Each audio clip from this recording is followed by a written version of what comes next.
દેવભાઈ તમે અત્યારે બહુ ગંભીર લાગો છો, પણ તમારા વિડીયોમાં તમે એકદમ ચીરફાડ મચાવો છો. આ માણા કેટલું બેઠું બાપા.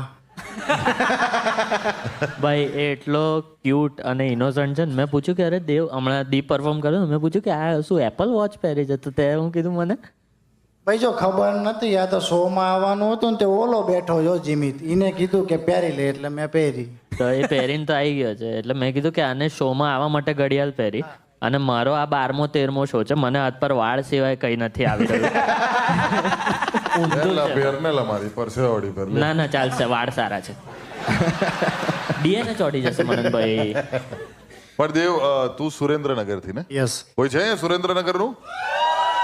ક્યાં વાત હે, જોરદાર. બધા તઈ જ બેઠા છે. સરસ. સુરેન્દ્રનગરમાં આ વિચાર, તું you are very young, you are like 22 વર્ષના જ છે દેવ. તો દેવ ક્યારથી વિડીયો બનાવવાનું શરૂ કર્યું? 2019. 2019. અને 5 વર્ષ એટલે 2019 એટલે તું 17 વર્ષનો. ના ભાઈ ના, 18. લાયસન્સ નહીં લેવું પડતું એના માટે, ટેન્શન ના લે.